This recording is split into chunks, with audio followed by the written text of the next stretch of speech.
안녕하세요. 한나린의 끝티처입니다. 네, 선생님들, 제가 예전 댓글을 보니까 이 긴급보육 기간에 이제 원들에서 동료 장학을 진행을 하는 원들이 꽤 있는 것 같더라고요. 그렇게 해서 저한테 이제 동료 장학이나 어쨌든 장학의 팁을 알려달라고 하시는 분들이 계셨어요. 장학이라면 동료 장학 또는 외부에서 오셔서 제 수업을 보는 그냥 외부 컨설팅 같은 그런 장학이 있고요. 그리고 또 이것과 비슷한 게 부모 참여 수업, 부모 참관 수업이 비슷합니다, 선생님들. 그래서 어떻게 준비를 하면 좋은지 제가 이야기를 해보도록 할게요. 어쨌든 일단은 이제 평소에 관리를 하셔야 돼요, 선생님들. 왜냐면 이게 저 혼자 하는 수업이 아니에요.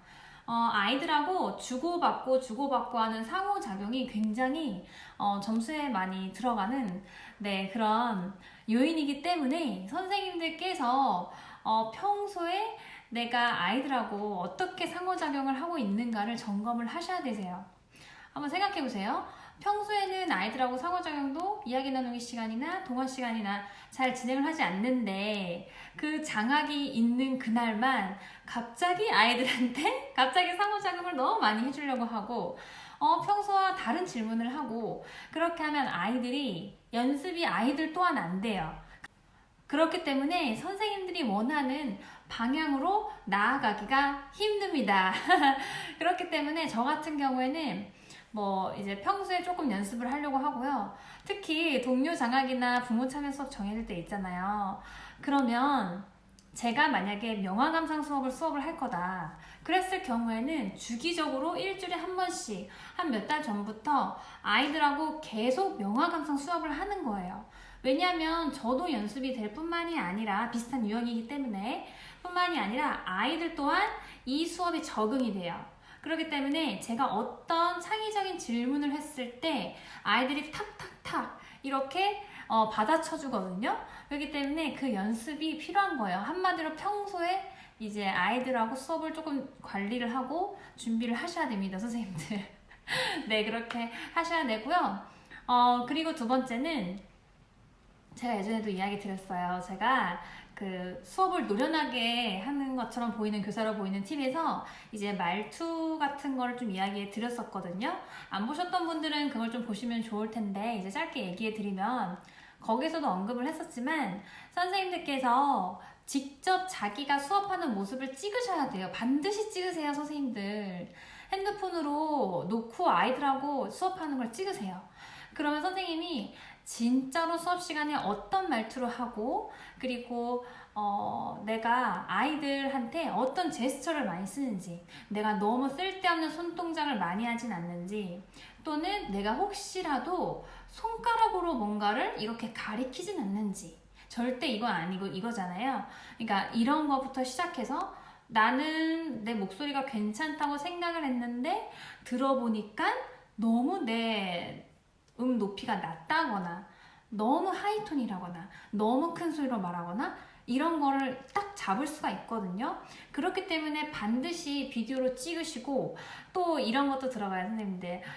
내 자세 있죠. 내가 앉을 때 어떤 자세를 앉는가. 다리를 되게 이상하게 앉는 선생님들 많아요. 그거 되게 눈에 거슬리거든요.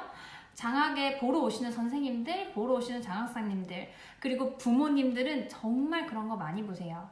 그렇기 때문에 그게 다 첫 인상이나 이미지에 들어가는 거예요, 선생님들. 그래서 그런 거를 딱딱 체크를 하셔야 되고요. 그 다음에 저는 중요하게 생각하는 게 표정입니다, 표정.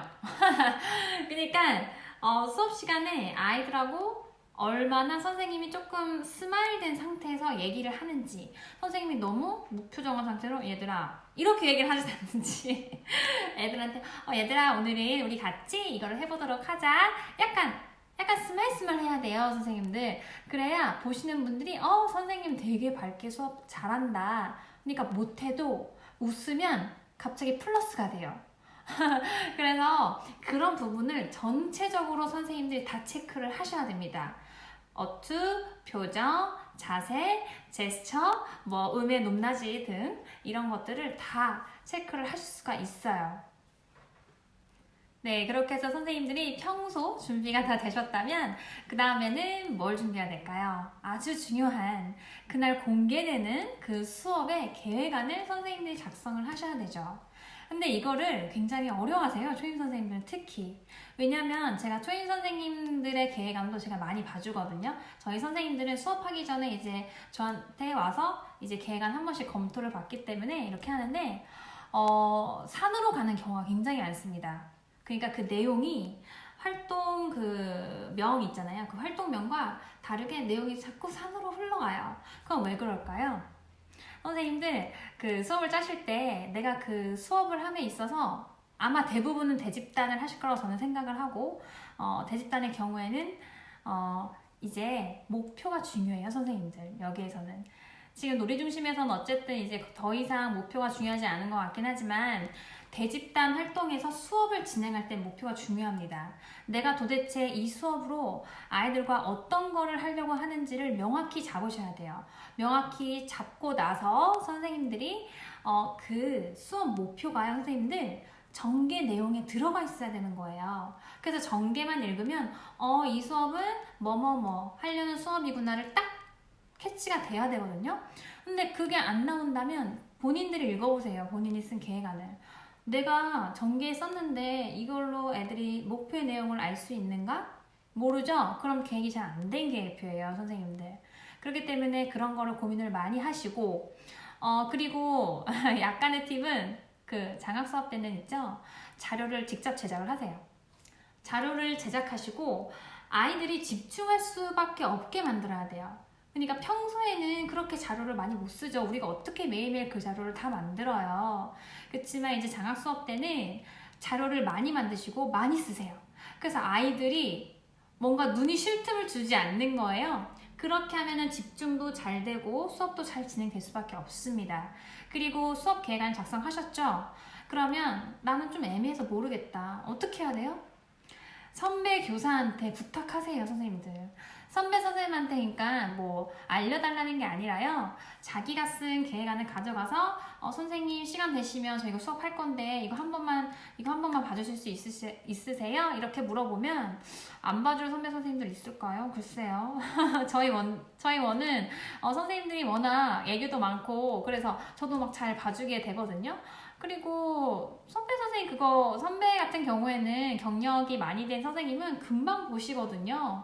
시간 많이 안 걸려요. 그래서 꼭 봐달라고 하세요. 왜냐면 해서 수업을 망치는 것보다는 선배 교사한테 봐달라고 얘기를 하고 그거를 참고를 하셔서 수업을 하시는 게 훨씬 더 발전된 수업으로 보여질 수가 있어요. 그렇기 때문에 계획안은 꼭 검토를 받으셨으면 좋겠다는 게 제 생각이고요. 그리고 계획안을 이제 쓰시잖아요. 그때 어떤 선생님은 상호작용만 쫙 쓰는 선생님들이 계세요. 그렇게 하면 장학 수업에 들어가신 선생님들이 모르세요. 왜냐면 상호작용 그렇게 긴 계획안 다 안 읽어요.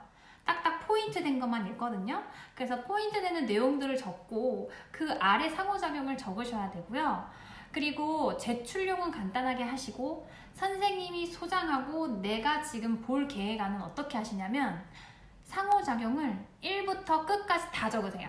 내가 할 상호작용을 전부 다 적으란 말이에요. 근데 C는 적을 필요 없어요. 아이들의 대답은 적을 필요조차 없어요. 내가 질문할 것들, 내가 진행해 갈 것들만 상호작용을 정말 길게 계속 다 적으세요, 선생님들. 왜냐면 이건 초임 선생님들 기준이에요. 이렇게 다 적으시고요. 그 다음에 어떻게 해야 될까요? 전부 다 외우셔요.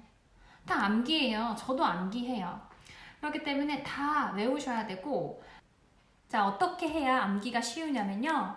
이제 계획안을, 나만의 계획안이 있잖아요. 그러면 포인트 되는 내용들을 적었을 거잖아요. 그러면 그거를 흐름을 먼저 암기하세요.